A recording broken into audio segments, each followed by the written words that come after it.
Valérie Grégoire de chez Grégoire Sport. Un autre volet qu'on regarde cette semaine avec le temps froid. Il faut se prémunir, surtout en motoneige. Des fois, on atteint quand même certaines vitesses. Alors, c'est encore doublement important de justement se vêtir convenablement.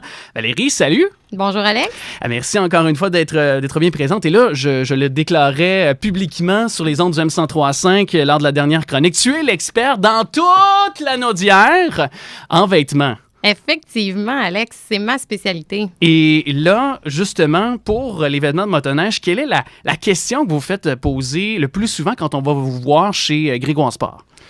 Bien, je crois que la question la plus fréquente qu'on me demande, là, c'est, en fait, les gens arrivent et me disent, moi, là, je m'en vais faire de la motoneige ou du VTT, là, puis je veux avoir l'habit le plus chaud. Carrément, là. Oui, c'est ça. Moi, je veux ce qu'il y a de plus chaud, là. Mais ça doit dépendre, j'imagine, bon, avec le tissu, y a-tu plusieurs, peut-être, parce que souvent, on a des manteaux entre 100 et 600 $. Des fois, ça peut aller peut-être, je pense, 1000 $, il y en a également. Il doit y avoir quand même...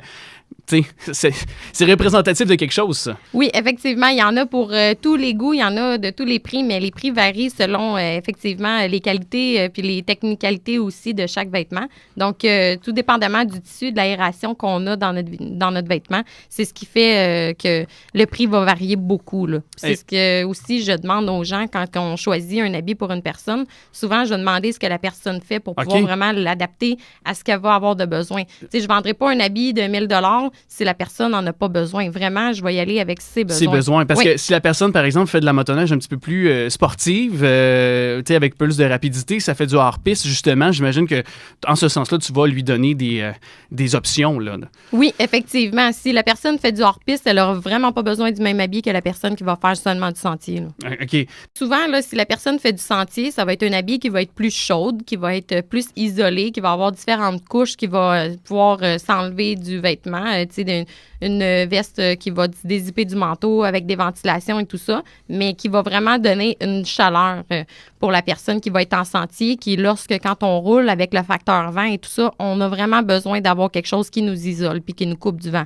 Tandis que si la personne fait du hors-sentier, du hors-piste, bien, la personne va avoir besoin là, d'avoir moins de couches parce qu'elle va travailler, elle va avoir chaud. Elle va bouger. Oui, c'est ça, c'est en plein ça. Donc, quelque chose qui est moins isolé, mais c'est des petites couches en dessous qu'on va mettre plutôt que d'avoir un gros manteau chaud. Puis si on ne veut pas s'acheter plusieurs ensembles pour l'hiver, est-ce que c'est possible de faire comme un tout là, pour... Oui, il y a possibilité. On a des manteaux qui sont quand même assez versatiles, du sens que si la personne fait du hors-piste puis qui fait du sentier aussi, bien, il y a possibilité. C'est sûr que ce ne sera pas spécialisé dans les deux cas, mais on est capable là, de trouver quelque chose là, qui va convenir pour les deux types de motoneige qu'on va faire. Là. Et il y a depuis quelques années nos meilleurs amis les poignées chauffantes, mais des fois ça ça suffit pas sur les machines. Puis il y a comme des produits qu'on insère, des semelles chauffantes ou des trucs comme ça qu'on met dans nos gants aussi. Est-ce que c'est bon? Est-ce que ces produits chauffants-là peuvent vraiment faire une différence? Ou est-ce que je suis seul à me poser des questions là-dedans, à hésiter? Ou... Ben non, oui, ça peut faire vraiment une grande différence. La seule chose qu'il ne faut pas oublier quand on parle de produits chauffants comme des vestes chauffantes, des semelles chauffantes, des poignées chauffantes et tout, le but, c'est de nous garder tempérés.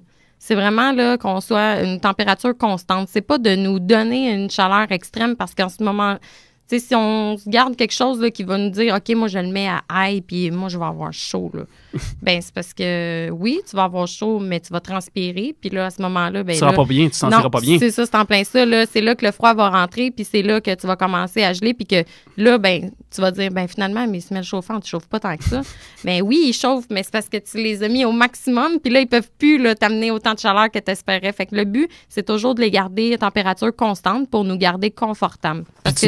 Non, c'est ça. Puis tu nous en as parlé tantôt, en fait, précédemment dans l'autre chronique, en nous disant que quand nos vêtements deviennent trempés, justement, ça nous amène là à avoir froid. Là. Donc, de se traîner toujours aussi des vêtements de rechange. Là. Oui, effectivement. Puis le but, c'est aussi que ça respire. Donc, quand je parlais des matériaux dans la chronique précédente, c'est vraiment important. Le coton, on oublie ça, on enlève ça, on le bannit. C'est vraiment le polyester puis la laine de mérino, tous les produits qui vont respirer, qui vont évacuer l'humidité.